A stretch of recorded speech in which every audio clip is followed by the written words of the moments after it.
Esta es la segunda parte de esta serie y estamos precisamente a la luz y la relevancia de todo lo que está pasando alrededor en las naciones. Venir a este libro maravilloso que es la Biblia, no al libro de Nostradamus, ni del Islam, ni de los judaísmos, ni del hinduismo. Ninguno de los libros sagrados que existen alrededor de la Biblia contiene las profecías tan exactas y la sobrenaturalidad que la Biblia nos ofrece para que el que quiera tener oídos, que oiga. Porque si ya no creen a esto, como dijo Jesucristo, ya no creerán ni aunque alguien se les aparezca de entre los muertos.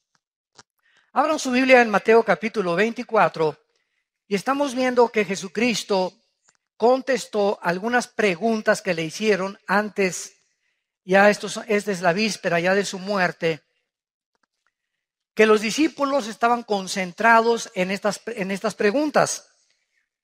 Y en Mateo 24, cuando Jesús salió del templo y se iba, se acercaron sus discípulos para mostrarle los edificios del templo. Respondiendo él, les dijo: ¿veis todo esto? De cierto os digo que no quedará aquí piedra sobre piedra que no sea derribada. En otras palabras, esta profecía se cumplió 70 años después de que lo crucificaron, cuando el general Tito, con una legión romana, llegó a Jerusalén, enviado por Vespasiano, su papá, el emperador romano, y destruyó completamente la ciudad de Jerusalén. Y desde el año 70 hasta el 14 de mayo de 1948, Israel vivió dispersado en la diáspora por todas las naciones. Los corrieron de España en 1589, cuando la expulsión tremenda, los corrieron de Francia, los corrieron de Europa. Por todos lados, casi 2000 años los judíos vivieron dispersos. Y hasta 1948, que regresaron a su tierra, el reloj profético de Dios se comenzó otra vez a echar a andar, porque las profecías finales de la Biblia no podían comenzar a hacer una realidad hasta que Israel regresara físicamente a su tierra. Entonces Cristo les profetiza que ese templo, ¿verdad?, tan maravilloso que admiraban, con alfombras persas y candiles franceses y quién sabe Herodes cuántas bellezas arquitectónicas puso al templo, no quedó piedra sobre piedra. Y estando él sentado, versículo 3, en el monte de los Olivos, los discípulos se le acercaron aparte diciendo: observemos las preguntas que le hicieron. Dinos, número 1, ¿cuándo serán estas cosas? 2, ¿qué señal habrá de cuando tú regreses, de tu venida? Y 3, ¿qué señal hay de que el fin del mundo o el fin de la historia ya se acerca? Vemos que en respuesta a estas preguntas, Cristo comenzó a describirles algunas señales que a continuación vamos a mencionar, como guerras en gran escala, pestes, terremotos, martirio de creyentes, falsos profetas, odio, y el amor entre los cristianos poco a poco se iba a desvanecer. Además, el evangelio sería predicado en todas las naciones y entonces vendría el fin. En el versículo 8, Cristo les dice que esto sería el principio de los dolores. O sea, no existe ninguna duda de que nos encontramos en el 2015, en el siglo XXI, en el principio de los dolores. Nunca en la historia, como en el siglo XX, se juntaron las naciones para combatir unas contra otras en la Primera Guerra Mundial y en la Segunda Guerra Mundial. 1914, 1917, 1939, 1945. Después de las dos guerras mundiales en el siglo XX, siempre ha habido guerras en la historia, pero nunca como Jesucristo lo profetizó, nación contra nación, o sea, unos contra todos. Y además vemos nosotros que hubo más de 270 revoluciones después de la Segunda Guerra Mundial. Y la Liga de las Naciones, que se conformó después como la Organización de las Naciones Unidas, se unieron para tratar de evitar una tercera guerra mundial. Y ahorita, en septiembre del 2015, el mundo se encuentra al borde de una tercera guerra mundial. Y como foco y el centro del conflicto es el Medio Oriente, tal como la Biblia lo profetizó. que la Tercera Guerra Mundial se llevaría a cabo y tendría su origen en la región geográfica donde ahorita es una olla hirviendo: Siria, Irak, Irán. Hace 3 días los rusos están comenzando a enviar helicópteros y jets a Siria, porque el gobierno de Rusia tiene que apoyar el gobierno del presidente sirio Assad. Porque Rusia tiene que defender a que no derriben a Assad. Y la razón por la cual hay esta guerra civil ahorita en Siria es la razón por la cual, escuchen, más de 4 millones de refugiados están por todas las naciones de Europa huyendo.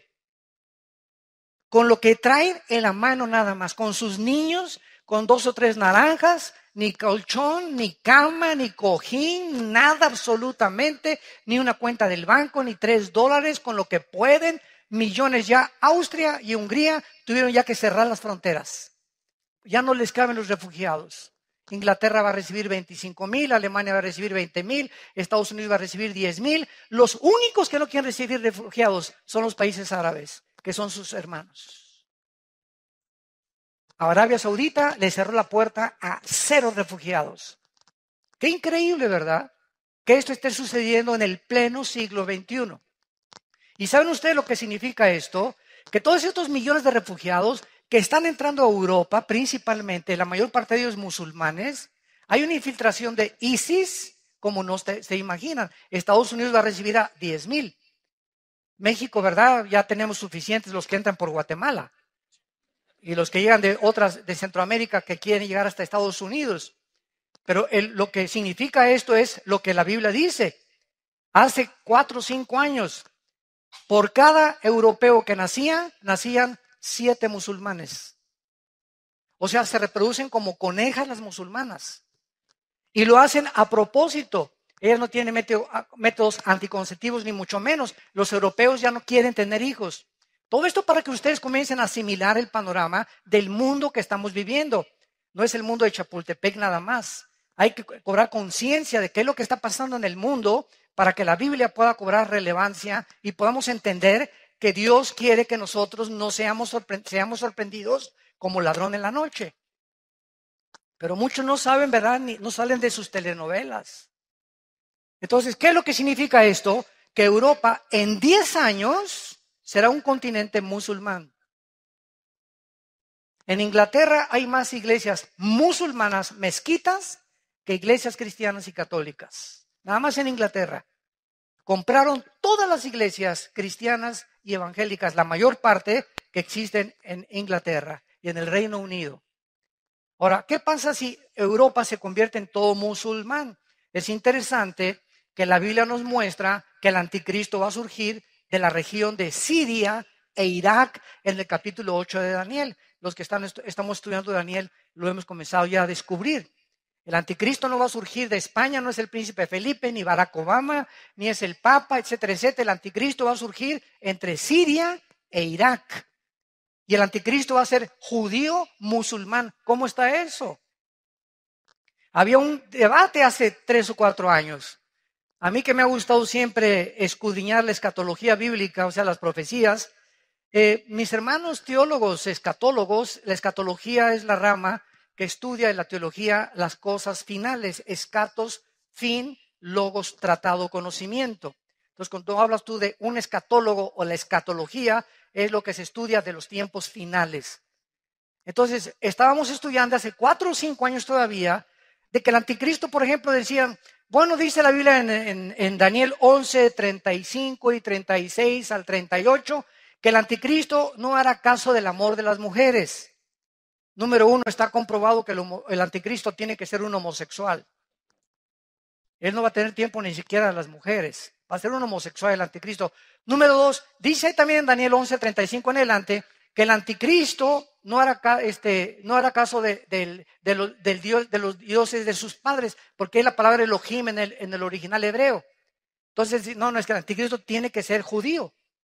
Y Génesis 49 dice que saldrá de la tribu de Dan, porque es como serpiente que hace caer al caballo. Entonces, hay infinidad de versículos que apuntan a que el anticristo era judío, pero también hay cantidad de versículos, y aquí es donde viene la discrepancia, de que al anticristo se le llama en Isaías 10, en Isaías, otros capítulos, en Ezequiel, se le llama el asirio. El asirio se le llama al anticristo. Entonces, ¿cómo podemos compaginar? Fíjense lo que es de maravilloso la Biblia, ¿verdad? Tenemos una pieza, un rompecabezas, pero asirio o judío, no puede ser las dos cosas. Y ahora sabemos, ¿verdad?, que aparece otra cosa que sí puede ser. ¿Por qué? Hace 2700 años, o sea, 700 años antes de Cristo, los asirios se llevaron cautivas a las 10 tribus de Israel a Siria en el año 722 antes de Cristo. Síganme con cuidado. Desde el año 722 antes de Cristo, estamos hablando de hace 2722 años hasta la fecha, esas 10 tribus de Israel se mezclaron con el mundo entero. Y por eso hay ahorita muchos en México que sin saberlo son de ascendencia judía. El apellido Pérez, por ejemplo, es judío. Díaz, González, los EZs tienen mucha relevancia con el Medio Oriente. Y hay italianos judíos, hay nicaragüenses, sin que lo sepan ellos, hondureños. Hay negritos en Etiopía judíos. Entonces, el judaísmo no es solamente las personas que están en Israel, porque las 10 tribus se mezclaron con el mundo entero. Y fue precisamente en Asiria donde está el conflicto ahorita. Entonces, el anticristo tiene que ser forzosamente judío, pero al mismo tiempo musulmán. Porque para que él gobierne Europa, y si en 10 o 15 años Europa es un continente musulmán, nadie va a obedecer al anticristo con otra religión. Además, en Apocalipsis 20, versículos 3 y 4, dice que el anticristo va a decapitar a las personas y la única religión que le corta la cabeza a la gente son los musulmanes, el Islam. Y es precisamente lo que Bagdadi, el jefe de ISIS, ahorita en Irak, está haciendo, decapitando a todas las personas. O sea, ¿qué instrumento usará el anticristo? No va a usar la silla eléctrica, no va a usar el fusilamiento, no va a usar la horca para los que se nieguen a sellarse con el 666, el anticristo va a usar la decapitación. Y es interesante que se acaban de comprar más de 1 millón de guillotinas en Europa. Y Estados Unidos adquirió 125,000 guillotinas en los últimos 2 años. La pregunta es, ¿para qué? ¿Para qué? Todo se está completamente conformando, tal como la Biblia lo profetizó. Y Cristo quiere, a través de estas señales que estamos estudiando, y va a ser maravillosa esta serie, que veamos con versículo por versículo, con lupa, con microscopio, examinando la relevancia de los acontecimientos internacionales, buscando en la Biblia si coinciden con las profecías bíblicas, para unir las piezas del rompecabezas, para tener un panorama mucho más claro, para que podamos entender en qué tiempos nos encontramos. Y no son tiempos de temor, son tiempos donde al saber que está más cerca que nunca nuestra redención y que Jesucristo ya no tarda, es más rápido de lo que nos imaginamos, viene por nosotros, hagamos firme nuestra vocación y elección. ¿Verdad? Nos acerquemos más y más al Señor.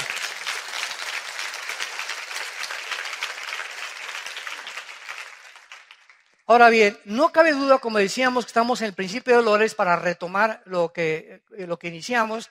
¿Por qué nos encontramos en el principio de dolores? Bueno, dice en el versículo 6, oiréis de guerras y rumores de guerras. Miren que no se turben, porque es necesario que todo esto acontezca, pero aún no es el fin, porque se levantará nación contra nación y reino contra reino. O sea, se levantarán políticamente naciones unas contra otras y se levantarán grupos étnicos. Es increíble que la religión del Islam, que está dividida en 2 ramas, los sunis y los chiitas, que descienden los 2 de Mahoma del año 630 después de Cristo. Los sunis creen que ellos son los herederos de Mahoma, directamente a través de la línea física de Mahoma. Los chiitas creen lo contrario, que ellos por herencia o por autoridad se puede designar al descendiente de Mahoma. Entonces, por eso el Islam está dividido en 2 ramas. Y ahorita los sunis interpretan el Corán y dicen que el Corán dice que hay que matar a los infieles. Esta es la segunda parte del Corán, la toma literalmente. Y así Mahoma lo escribió antes de morir. Porque la primera parte del Corán, los suras, en lugar de versículos, se llaman suras en el Corán, dice Mahoma que hay que vivir en paz. Entonces tú encuentras musulmanes, ¿verdad?, de la religión del Islam, que peace and love, o sea, no se meten con nadie, ellos cumplen, ¿verdad?, están en contra del radicalismo islam. No todos son tan radicales como los musulmanes que derribaron las torres de Nueva York en el 2001, el 11 de septiembre, etcétera, etcétera. Pero aquí en el Islam encontramos esto precisamente, ¿verdad?, que los infieles son todos los que no sean musulmanes. Y ahorita los sunnis, increíble, están matando a sus propios hermanos chiitas. O sea, tú tienes que ser suní porque si no te mueres y te decapito. Y en Irak y en Saudi Arabia hay muchos chiitas. Y todo el norte del Medio Oriente, la mayoría son sunnis. Entonces los sunnis, encabezados por Baghdadi, están avanzando hacia Irak para matar a todos los chiitas, hermanos. O sea, ahorita Israel está aquí en el centro del huracán. Y es increíble que todo alrededor de Israel, ahorita se están matando sus enemigos entre ellos. Todos los enemigos de Israel se están matando entre ellos ahorita. O sea, en la misericordia Dios lo ha permitido. Y el punto final al que llegamos, que estamos en principio de los dolores, es lo siguiente. Gracias a la guerra civil de Siria, hay 4 millones de refugiados. Entonces, ahorita el secretario de Estado, John Kerry, acaba de entrevistarse con el jefe de las fuerzas militares de Rusia, diciéndole, oye, por favor, compadre, vamos a tratar de quitar a Assad, el presidente de Siria, porque ya el mundo está invadido de refugiados. ¿Qué vamos a hacer? Europa no tiene ahorita el capital. Ahorita el dólar es la moneda más fuerte del mundo, ahorita en el siglo XXI, en el año 2015. El yen se devaluó, la libra esterlina se devaluó, el euro se devaluó, y ahorita los bancos americanos son los más fuertes otra vez económicamente. Más todavía que China, que tiene la mitad de los dólares guardados porque Estados Unidos es su principal socio comercial. Entonces Kerry le dice al jefe militar de Rusia, oye, vamos a quitar a Assad. Y entonces ellos le contestan, ¿verdad? ¿Sabes una cosa? Si quitamos a Assad, vamos a quitar la base naval más grande que Rusia tiene en Siria. Y Siria necesita el contacto con el mar Mediterráneo porque de otra forma no tiene ningún otro acceso. Si tú ves en el mapa, Siria no tiene acceso más que a través de Rusia, para poder tener una flota de portaaviones y de destroyers. Y el mar Egeo que está cerca de Ucrania. Entonces, quitar a Assad es bloquear a Rusia y sus intentos de volver a resurgir el imperio de la Unión de Repúblicas Socialistas Soviéticas. Ahora, a Rusia lo respalda China. Y Rusia y China forman parte en el Consejo de Seguridad de las Naciones Unidas de las naciones más influyentes. Entonces, ahorita el Consejo de la ONU está gobernado por Rusia, China e Irán. Porque Rusia sigue también apoyando a Irán. E Irán apoya y sostiene a Hezbollah, el grupo terrorista que se encuentra en el Líbano. Y ahorita es un relajo completamente el Medio Oriente y nos encontramos con millones de migrantes. Prenda la televisión ahorita a las 24 horas del día. Te parte el corazón, te parte el corazón. Los niños ahogándose en el mar, se suben a una lancha para ir en el Mediterráneo para escaparse de Siria, etcétera, etcétera. Y como nada más caben 10 o 15 en la lancha, a los que no sirven los ahogan. Porque si no, la lancha se hunde, no puede aguantar más de 15 personas o 20 personas. Y vemos a los niños flotando ya en el mar, sacrificando a los niños, porque no quieren que los niños vengan con ellos, para que los niños no sufran el hambre que van a sufrir como refugiados en Europa, porque Europa no tiene que darles para comer. Este es el siglo, damas y caballeros, que en el siglo XX los ateos dijeron, la tecnología y los descubrimientos científicos y tecnológicos que el ser humano ha alcanzado en el siglo XX son los que compondrán el mundo y la ciencia es nuestra diosa y junto con el dinero y el sexo.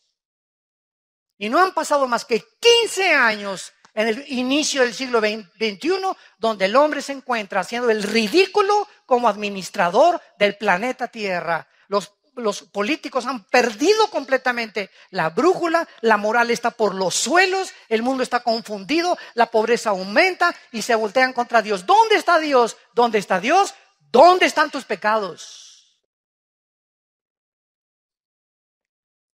Como dice en Santiago capítulo 4, ¿de dónde vienen las guerras? No le eche la culpa a Dios de vuestras pasiones que combaten unas con otras dentro del corazón. Porque entre el corazón del ser humano hay ambición, hay envidia, hay codicia. De tener más terreno, de combatir a esto, de tener mi imperio, de vivir para mí, para mis intereses. Y esta es la razón por la cual el mundo tiene que llegar al nivel que la Biblia profetizó hace 2000 años. Y es el mundo que estamos viviendo. Y es la oportunidad más grande que tenemos, porque para esta hora nacimos. Para esta hora ha llegado la iglesia para hacer luz. Ahorita tu familia, en tu escuela, en tu bufete, en tu taller mecánico, en tu consultorio médico, en tu trabajo, ahorita toda la gente que tienes a tu alrededor están en tinieblas, viven en tinieblas, en la inmoralidad, en la confusión política, filosófica, religiosa. Y es el momento que levantes la luz, que alumbremos, somos la luz del mundo. La iglesia tiene que despertar, tenemos que entender cuál es nuestra misión. No es venir aquí este domingo nada más bajo 4 paredes y estar aquí calentando en la silla y de lunes a viernes ni siquiera te acuerdas de la Biblia ni de Dios, ni a nadie le hablas de Cristo desde que te convertiste. No has ganado ni una sola alma para el reino de Dios. ¿Y así esperas irte en el arrebatamiento de la iglesia? Muchos me dirán, Señor, Señor, acuérdate eso en Mateo capítulo 7. Muchos me dirán, Señor, Señor. Hablamos en lenguas, hasta ruso hablamos. Hicimos señales. Hicimos milagros y les dirá el Señor, nunca los conocí, hacedores de maldad. Porque no son por los dones por los cuales nos conocemos por el fruto, no por los dones. Los mormones hablan lenguas, los católicos hablan lenguas, no vengas a pantallar con que hablas en lenguas. Si lo tienes, gracias a Dios, pero no es una evidencia completa, porque pueden ser también lenguas demoníacas. Hay las de Dios originales y el diablo también las puede producir. Los hindúes hablan en lenguas, los santeros en Cuba hablan en lenguas. Entonces no nos confiemos que porque tenemos dones y que esto y que el otro. Se me apareció Juan Gabriel anoche y se me apareció por el amor de Dios. Perdón, Gabriel. Le quitamos el Juan, ¿verdad? Vean ustedes en Juan capítulo 16. Denle vuelta ahí a Mateo. Está Lucas y tenemos a Juan 16. Que el Señor se refiere a las señales de estos tiempos que estamos viviendo, tsunamis, terremotos, caída de la bolsa, caída del petróleo. Nunca el petróleo había caído al nivel en que se encuentra actualmente. Incendios forestales, contaminación de los mares, de los millones de litros de petróleos que el mar ya, ¿verdad? Las focas llegando a las playas muertas, los pelícanos muertos llenos de petróleo. Las ballenas están metiéndose a la playa muertas también. Tiburones ya están atacando toda la costa de Florida del lado del Atlántico, ya viniéndose en las playas, cosa que no había sucedido. Están pasando cosas tremendas, temblores de 8, de 9 grados en la escala de Richter, etcétera, etcétera. Y todo este mundo en que nos encontramos, confusión política. Ahorita si juntamos a los políticos en el mundo, ¿verdad? Es increíble la cantidad de lunáticos que están gobernando muchas naciones, dictadores que están gobernando muchas naciones, tratando de instituir sistemas de gobierno que creen ellos que agarrando al pueblo y metiendo en una cárcel o haciendo una cárcel de la nación y oprimiendo al pueblo. Ese es el gobierno que deben de tener sin interesarles el beneficio de los pueblos. Así está el mundo en que vivimos y nosotros gritamos justicia. Anhelamos la justicia.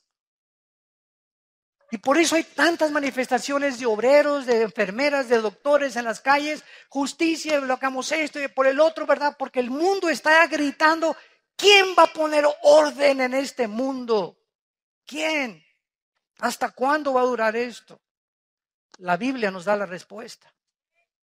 Dice Juan 16, versículo 21. Es Cristo hablando antes de morir y nos pone como ejemplo y analogía de lo que está pasando al parto de una mujer. La mujer cuando da luz, Juan 16, 21, tiene dolor porque ha llegado su hora. Pero después que ha dado a luz un niño, ya no se acuerda de la angustia por el gozo de que haya nacido un hombre en el mundo. También vosotros ahora tenéis tristeza, pero os volveré a ver y se gozará vuestro corazón y nadie os quitará vuestro gozo. Todas las mujeres que en esta mañana nos escuchan comprenden perfectamente las palabras del Señor. El parto, el embarazo de una mujer es aproximadamente 9 meses. Por cierto, les comunico que el viernes nació el hijo de César y Carlita.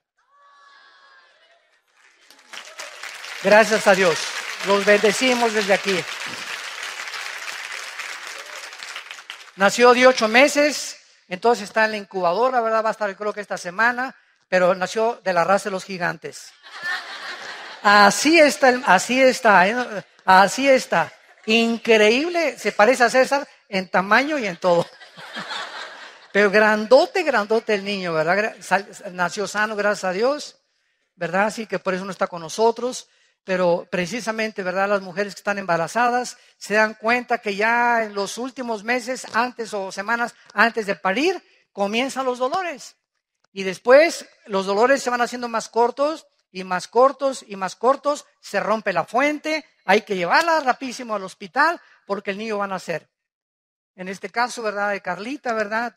Nació 8 mesino, no fue 7 mesino, 8 mesino, le faltaba un mes todavía porque iban a nacer en octubre. Entonces le tuvieron que hacer la cirugía o ¿cómo se llama? La cesárea.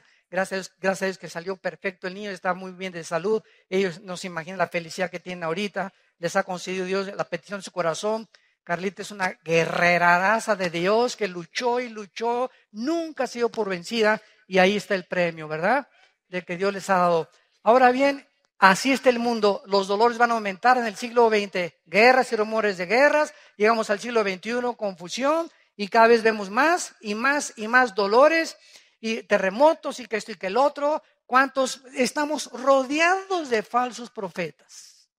Han pululado en el internet, en las redes sociales, que Cristo viene el 12 de septiembre, que viene el 23 de septiembre, que había un terremoto en California el 15 de septiembre, que por las 4 lunas de sangre, por las tétradas, se iba a acabar el mundo ahora el 23 de septiembre, que es cuando termina la fiesta de las trompetas y comienza el mes de Yom Kippur o el de la expiación. Y estamos rodeados así, pero de cantidad de personas que están quedando como falsos profetas. En Costa Rica hay un pastor de mucho renombre que dijo que ya venía Cristo ahora en septiembre y comenzó a preparar a la gente, comenzaron a vender cosas, etcétera, etcétera, y comenzaron a que ya viene y puso una fecha. ¿Y qué es lo que va a pasar, verdad? Que cuando pase el tiempo y no venga Cristo, el mundo va a decir, ya ven, los cristianos son una bola de mentirosos. Ahí inclusive me achacaron que yo había dicho que venía en septiembre, Virgen de la Macarena. De una conferencia donde si viene Cristo, como ha cumplido las primeras 4 fiestas y faltan 3 fiestas por cumplir, que son trompetas, Yom Kippur, expiación y los tabernáculos, yo dije que cuando venga Cristo en el arrebatamiento es posible que esté relacionado con el mes de septiembre. No, pues me pusieron. El hermano Altucin dice que viene en septiembre del 2015. Tuvimos que desmentir en las páginas, ¿verdad? Dios nos libre, el día y la hora nadie la sabe. Dios nos libre de poner una fecha. De que puede ser en septiembre o puede ser en Pentecostés, puede ser. Solo Dios lo sabe. Pero poner fechas es ya caer en falsas profecías. Entonces, esta es la forma como Cristo está definiendo el principio de dolores. Ahora, regresemos al versículo 6 de Mateo 24 y veamos el período de las guerras a la luz de la historia. Como les dije, en esta serie vamos a analizar con mucho detenimiento cada una de las señales que Jesucristo mencionó para no caer en confusión ni en falsas profecías. Dice el versículo 6 y versículo 7 de Mateo 24. Y oirán de guerras y rumores de guerras. Ahorita, ¿quién puede negar que estamos viviendo que Corea del Norte amenazó a Corea del Sur? Que Rusia está invadiendo ahorita con helicópteros y jets a Siria. que ahorita están peleándose Turquía contra los kurdos y los kurdos no están a gusto con ellos. Irak con problemas étnicos entre ellos y peleándose entre los árabes. Tratando de apoderarse los árabes de Yemen, que es la península arábica. Y encontramos todos los días conflictos de naciones que están peleándose, que China ya amenazó el mar de la China, a Tailandia, a Filipinas, a Japón, que porque esas islas son de China, y comenzó a sacar portaaviones chinos. Ahorita China acaba de comprar el portaaviones más grande del mundo, la China, donde le caben casi 30 aviones supersónicos. Y con eso quiere controlar todo el mar de la China para que ninguna de las naciones pobres que están ahí como Hong Kong, Tailandia, y todas esas, Indonesia, Japón, no puedan ni hacer pío cuando China se apodere de esas islas. Por todos lados vemos esta ambición de ensanchar sus territorios de las naciones a costa de la esclavitud de otras naciones que ellos puedan conquistar. Lo que se llamó hace algunos años el famoso colonialismo. El colonialismo fue cuando Francia, Inglaterra, Europa, Estados Unidos llegaron a la India, llegaron al Medio Oriente, ¿verdad? Y hasta que se independizaron estas naciones, fueron colonias de Francia, de Inglaterra o de Estados Unidos. Muy bien, es necesario que esto acontezca, pero aún no es el fin, porque se levantará nación contra nación, reino contra reino, y habrá pestes, hambres y terremotos en diferentes lugares. Vamos a ver entonces las guerras en primer lugar. En 1914. Del siglo pasado, el asesinato de uno de los herederos de los Balcanes produjo la Primera Guerra Mundial. La Primera Guerra Mundial fue el resultado de matar a una persona. El asesinato de uno de los herederos de los Balcanes produjo el estallido de una Primera Guerra Mundial. ¿Quién hubiera pensado esto? Que un crimen iba a provocar un conflicto de caracteres catastróficos que duró 4 años. ¿Quién iba a pensar esto?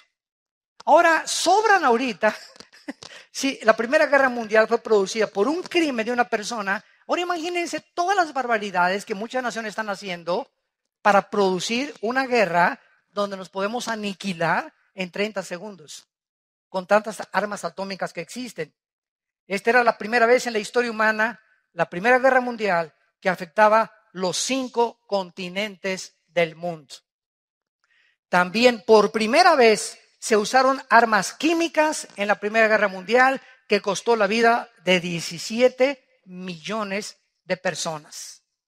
Después de esta guerra, la Primera Guerra Mundial, se formó la Liga de las Naciones con el propósito de evitar guerras posteriores. Sin embargo, después de 1917 pasaron muy pocos años hasta que en 1939 explotó la Segunda Guerra Mundial.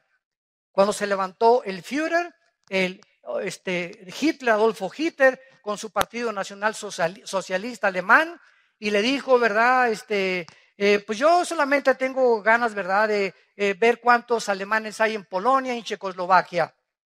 Y entonces en Inglaterra, cuando se dieron cuenta que Hitler estaba tratando de avanzar y salirse de Alemania, pudieron discernir algunos ingleses que, como Winston Churchill, que todavía no era primer ministro de Inglaterra, de que Hitler traía intenciones de apoderarse de Europa. Entonces Inglaterra mandó a un empresario que se llamaba Chamberlain, que era el primer ministro de la Cámara de los Comunes en Inglaterra, y llegó Chamberlain a entrevistarse con Hitler. Y entonces Hitler platicó con Chamberlain, es exactamente lo que está pasando ahorita en el Medio Oriente, y Hitler dijo, yo soy peace and love. Diles a los ingleses y diles a todos ahí en el Reino Unido que no hay problema, yo no voy a invadir Europa. Entonces Chamberlain regresó a Inglaterra con la bandera blanca y todavía hay fotos de cuando baja el avión. Gloria a Dios, ¿verdad? No va a haber guerra y todos los ingleses, etcétera, etcétera, etcétera. Poquitas semanas después de que Chamberlain comenzó a decir que no iba a haber guerra, Hitler invade Polonia y Checoslovaquia. Y entonces comienzan los ingleses a pensar que Winston Churchill tenía razón y lo nombran entonces primer ministro. Y entonces Alemania invade Inglaterra, destruyó el 80% de la ciudad de Londres en la Segunda Guerra Mundial.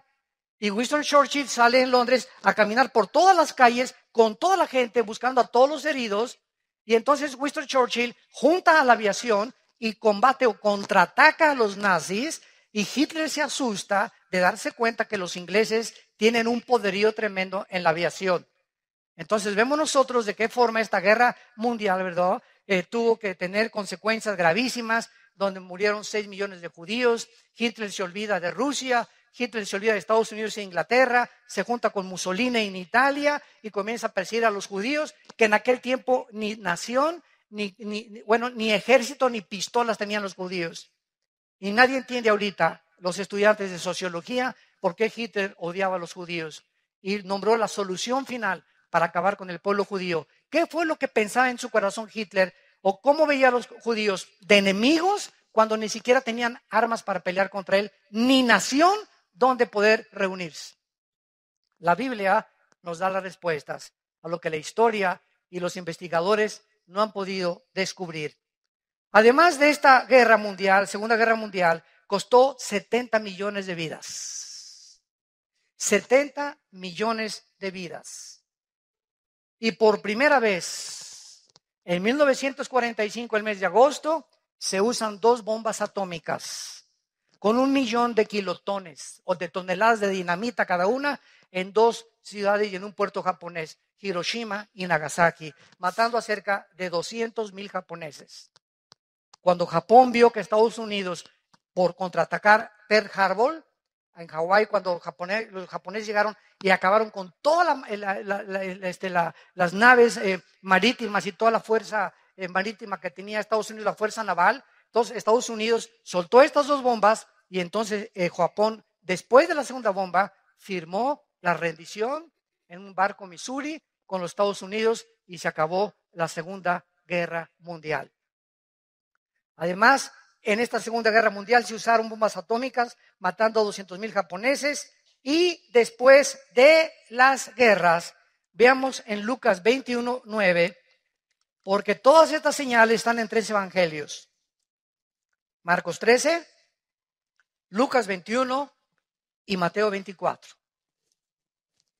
Marcos 13, Lucas 21 y Mateo 24 recopilan toda la investigación y toda la intervención y la revelación de Cristo de las señales de los últimos tiempos. Y como cada uno de los evangelistas oyeron cosas diferentes y vieron cosas diferentes, otros completan lo que otro evangelista no pudo escribir. Por ejemplo, en Lucas 21:9 dice así la palabra de Dios, hablando de los tiempos finales, desde luego. Cuando oigáis de guerras y de sediciones, aquí ya se usa una palabra que no se usó en Mateo, ven, tenemos que juntar todas las piezas de la Biblia para poder armar el rompecabezas. Esta palabra sediciones es acatastasia con K, acatastasia, que significa tumultos, protestas masivas.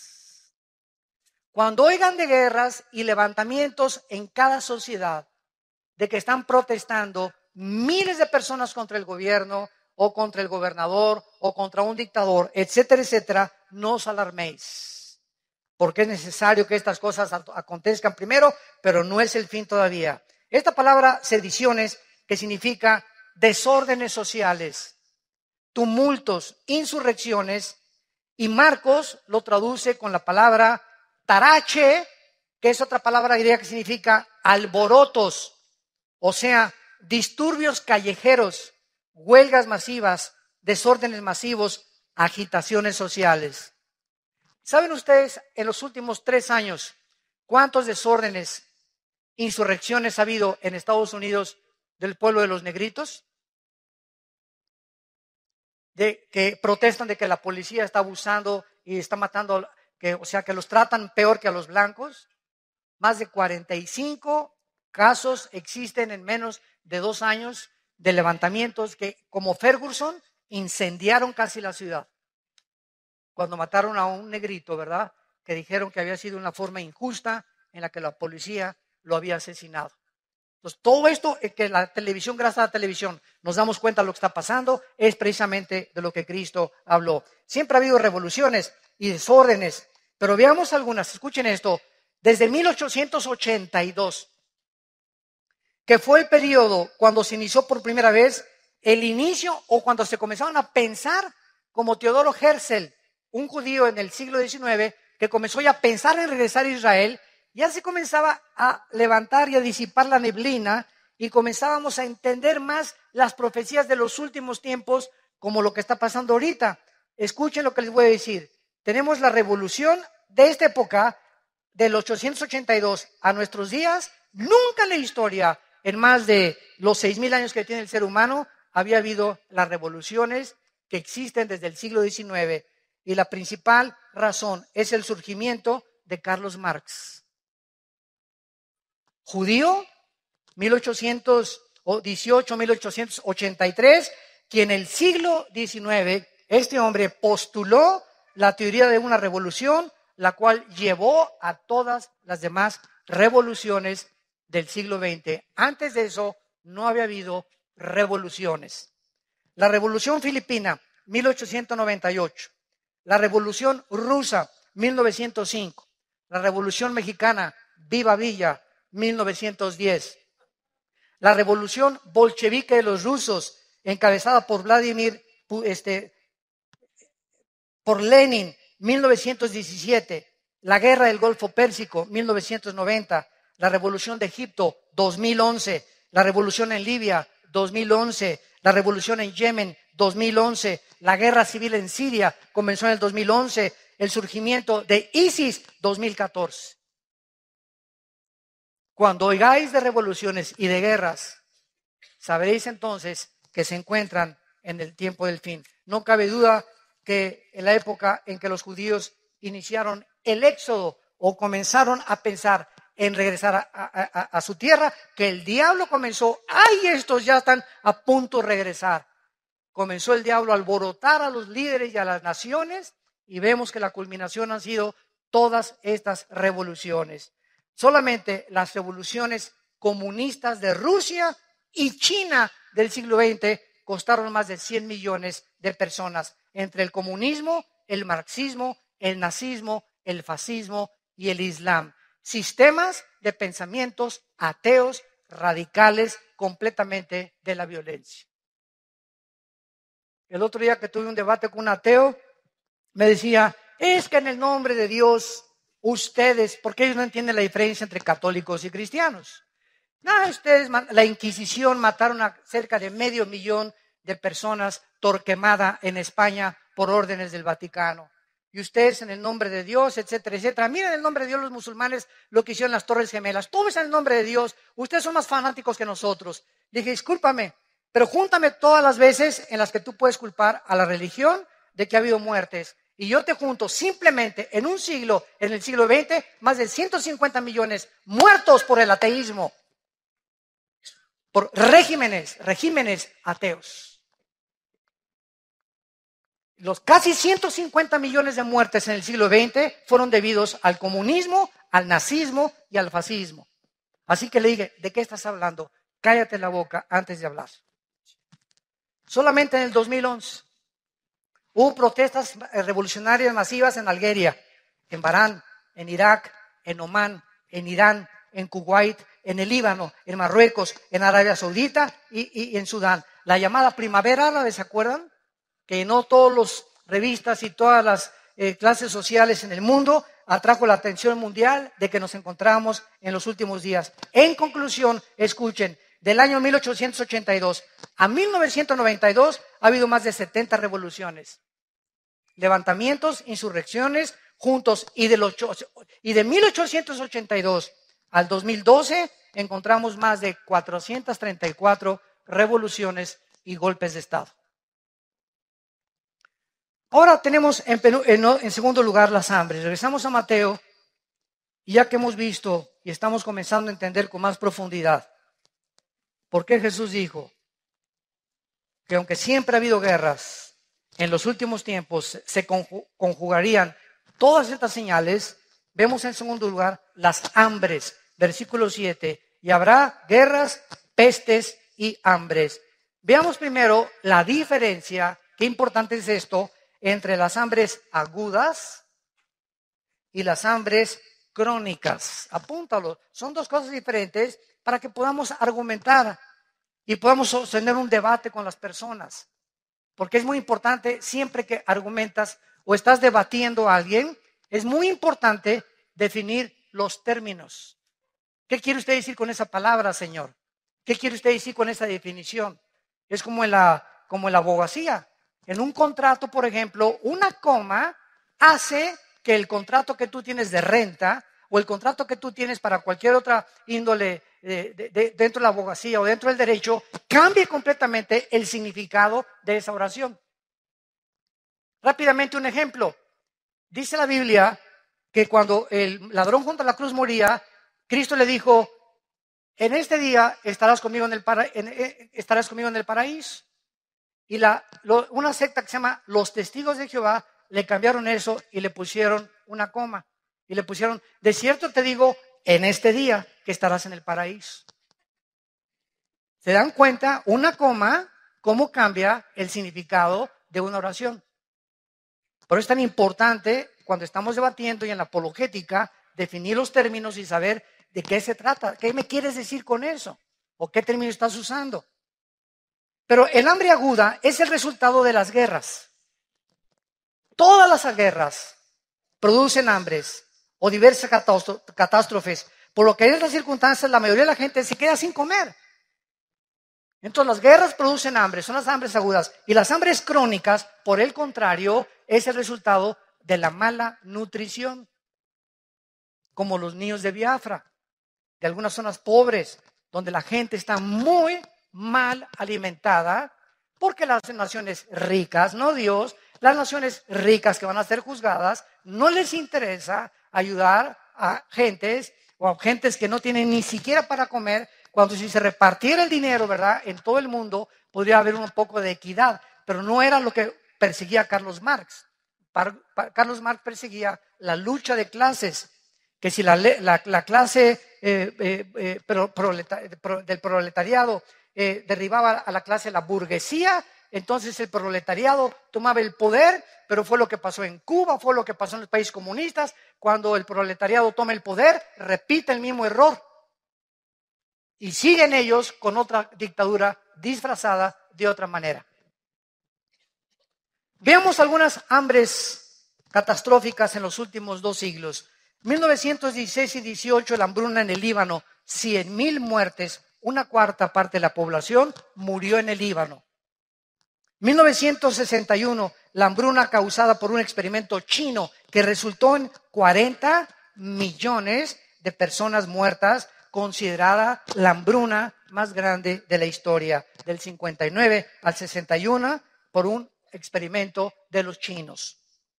2005, la crisis de alimentos en Nigeria ha matado a más de 300,000 niños que se han muerto de hambre. Tú tienes una torta, tienes buñuelos, tenemos una soda, tenemos cornflakes, un petate donde, como decía mi abuelo, donde echarnos.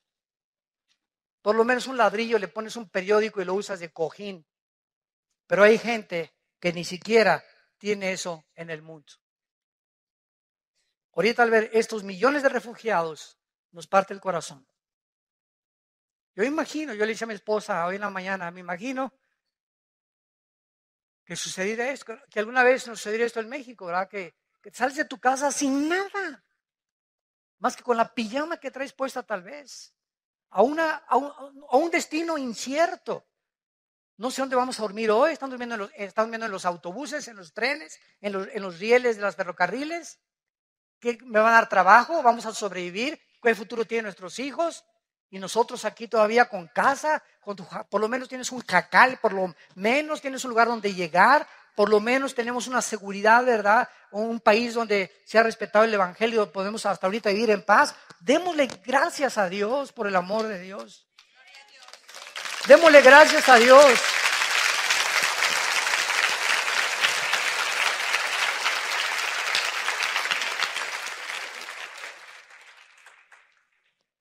Y a todas estas podemos agregar las hambrunas de Rusia en 1891, 1921, 1932 y 33, con más de 20 millones de personas que mató el hambre. No tenían que comer ni un taco, ni una tortilla, ni un pan, ni un bolillo. Y cuando vemos todas estas cosas es cuando podemos decirle, Señor, ven pronto. Señor Jesús, ven pronto por nosotros. Y mientras vienes, Señor, encuéntranos ministrando tu palabra, intercediendo todos los días. Te pido, Padre, por estos refugiados. Te pido por mi familia que no te conoce. Te pido por México, trae la paz a nuestra patria. Dame personas a quien les hable hoy, que me levanten la mañana de ti, de tu amor en la cruz. Vivamos verdaderamente como la Biblia quiere que vivamos. Para que en esta paz y en esta armonía, en este perdón de unos a otros, tolerándonos y perdonándonos unos a otros, amándonos unos a otros. Es increíble la guerra que hay ahorita entre iglesias y entre cristianos, atacando a cantantes, atacando a predicadores por todos lados. Ya ni te metes al YouTube, ¿verdad? Porque es una guerra impresionante. Ya no sabes quién dice la verdad y si es verdad lo que se dice de esa persona. La Biblia dijo, Mateo 24:12, por haberse multiplicado la maldad, el amor de muchos, no del mundo, el amor de muchos cristianos se enfriará. Y es una de críticas ahorita, de hermanos y predicadores, y oíste esto, y por aquí por allá es un morbo insano en el que ya está penetrando como un cáncer, como una corrupción a la iglesia. Y se nos olvida que Jesús oró, oh Dios, te pido que ellos sean uno como tú y yo somos uno. Juan 17:21. Y que os améis con amor sincero, que a tu hermano que te ha ofendido lo perdones. Y si él no te quiere perdonar, es su problema. Pero por favor, dice Cristo, nunca guarden rencor en sus corazones. Saquen toda amargura, toda malicia, toda inmundicia de tu vida. Tú no puedes darte el lujo de odiar ni tener rencor contra nadie. Hayan hecho lo que te hayan hecho, perdónalos. Perdona, porque si tú no perdonas, la gracia de Dios se interrumpe en tu vida. Hebreos 12:15. Es una amargura, es un veneno la amargura de estar guardando algo contra alguien o contra lo que te hicieron, porque va a arruinar tu vida espiritual y te impide discernir la voluntad del Espíritu y no puedes tener el entendimiento para conocer su voluntad. Oremos, Padre, gracias por tu palabra. Gracias, Señor, por esta revelación en la cual es una preparación para que no vengas como ladrón en la noche a nuestras vidas. Porque somos hijos de la luz, no somos de la noche. Por lo tanto, nos mandas velar, a ser firme en nuestra vocación y elección, cuidar nuestras vidas, conociendo que el tiempo ya es hora de levantarnos del sueño. Porque ahora más que nunca está más cerca de nosotros nuestra salvación que cuando creímos. La noche está avanzada, las tinieblas están cubriendo cada vez más el mundo y se acerca el día. El día glorioso en que secarán nuestras lágrimas. Volveremos a ver a nuestros seres queridos que han partido antes que nosotros. Ahí vamos detrás de ellos nosotros, porque está establecido que todos tenemos que morir. Pero el juicio de nuestras vidas ya se llevó a cabo en una cruz, donde tu Hijo derramó su sangre para que nosotros ya no fuéramos juzgados nunca, porque Él llevó ese juicio y esa ira y ese castigo que nosotros merecíamos en su cuerpo, en esa cruz. En esta mañana yo te invito a que vengas a Cristo si todavía no lo tienes, que reflexiones sobre tu vida y que entiendas que al morir tenemos que entregar cuentas. Y al morir ya no habrá otra oportunidad. Andemos pues como de día honestamente, no en borracheras, ni en lujurias, ni lascivias, ni pecados sexuales. Vistámonos del Señor Jesucristo para no proveer para los deseos de la carne. ¿Qué tengo que hacer? Me preguntarás. Para invitar a Cristo, dile estas palabras. Ahí desde tu lugar, con todo tu corazón. Señor mío y Dios mío, te pido perdón por mis pecados. por la vida de pecado que he llevado hasta este momento, por mi soberbia intelectual, por creer que soy Dios y que yo pongo las reglas en mi vida para vivir. Ahora comprendo que tú eres el Creador, que enviaste a tu Hijo Jesucristo hace 2000 años a que en una cruz fuera coronado de espinas, sus manos traspasadas por clavos y sus pies, para que a través de esa sangre que Él derramó, tú me revelas ahora que es la medicina que necesito para ser sanado de mis pecados. Señor Jesús, creo en ti, en lo que hiciste en mi lugar, que a los 3 días te levantaste de los muertos para traerme la esperanza y la seguridad de que después de la muerte seguiré viviendo, que con la muerte no se acaba nada, seguimos viviendo al lado tuyo por toda la eternidad. Entra a mi vida como mi Señor y mi Salvador. Te lo ruego y te lo pido en tu precioso nombre. Amén.